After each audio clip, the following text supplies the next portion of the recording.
Welcome to കാലി Chai. Tron Airy's 2010 ഇറങ്ങിയ Tron legacy, പിന്നെ 1980s ഇറങ്ങിയ ട്രോൺ സിനിമകളുടെ കണ്ടിന്യൂഷൻ ആയിട്ടാണ് ട്രോൺ എറിസ് വന്നിട്ടുള്ളത്.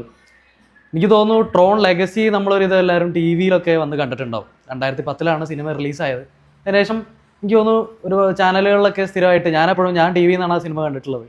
ഒരു ഗെയിം റിലേറ്റഡ് സിനിമ ആയിട്ടാണ് നമ്മുടെ റീസെൻ്റ്ലി ഇറങ്ങിയ F1 ഒക്കെ ഡയറക്റ്റ് ചെയ്ത ജോസഫ് കൊസിൻസ്കിയാണ് ട്രോൺ ലെഗസി ഡയറക്റ്റ് ചെയ്തത്.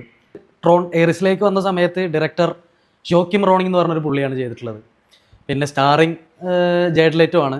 പിന്നെ നമുക്ക് പരിചയമുള്ള 2 മുഖങ്ങളൊക്കെ വന്നുപോയി. ഗെയിംസൊക്കെ ഫോളോ ചെയ്യുന്ന ആളുകൾക്ക്, ഗെയിമുകളൊക്കെ കളിക്കാൻ ഇഷ്ടപ്പെടുന്ന ആളുകൾക്കൊക്കെ, പിന്നെ ടെക്കീസ് അവർക്കൊക്കെ ആക്ച്വലി ഈ സിനിമ ഇഷ്ടമാവാൻ സാധ്യതയുണ്ട്. പിന്നെ 3D കണ്ടത്. നല്ലൊരു എക്സ്പീരിയൻസ് തന്നെയായിരുന്നു 3D. It was actually nice. സിനിമയുടെ ഒരു ഓവറോൾ എക്സ്പീരിയൻസ് എന്ന് പറഞ്ഞു കഴിഞ്ഞാൽ ടെക്നിക്കലി ടോപ്പ് നോച്ചാണ്, ബ്രില്യൻ്റ് ആണ്.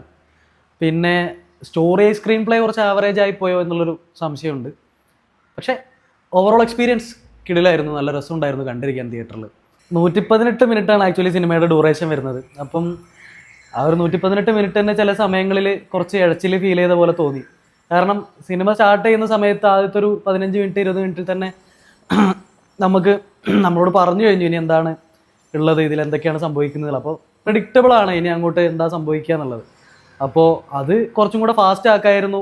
ഇവൻസും ഇൻസിഡൻസും കാര്യങ്ങളൊക്കെ കുറച്ചും കൂടെ പടത്തിൻ്റെ മൊത്തത്തിലുള്ളൊരു പേസ് കൂട്ടായിരുന്നു എന്നുള്ളൊരു അഭിപ്രായം ഉണ്ട്.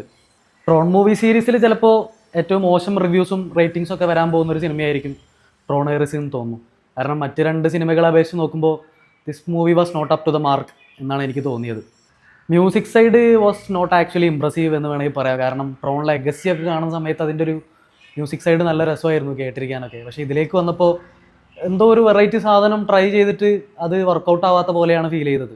സിനിമ കണ്ടു കഴിഞ്ഞാൽ ഇറങ്ങിയപ്പോൾ തോന്നിയൊരു കാര്യം എന്താണെന്ന് വെച്ച് കഴിഞ്ഞാൽ I think Tron fans deserved something better എന്നുള്ളൊരു ഫീല് വന്നു.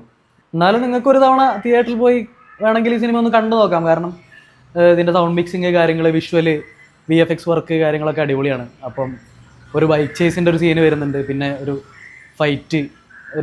ഫ്ലൈറ്റ് വെച്ചിട്ടുള്ളൊരു ഫൈറ്റൊക്കെ ഉണ്ട്. അപ്പോൾ അതൊക്കെ ആക്ച്വലി നല്ല പരിപാടികളായിരുന്നു. അപ്പോൾ നിങ്ങൾക്കൊരു നല്ലൊരു വിഷ്വൽ പരിപാടിയായിട്ട് ഈ സിനിമ കണ്ടിരിക്കാം. പക്ഷേ ഇതിൻ്റെ ഒരു ഓവറോൾ ഒരു സിനിമ അനുഭവം മൊത്തത്തിൽ വാസ് നോട്ട് ദാറ്റ് ഇംപ്രസീവ് എന്നാണ് ഞാൻ പറഞ്ഞത്. അപ്പോൾ അത്രയൊക്കെ ഉള്ളൂ ട്രോൺ എറിസ്. ബൈ.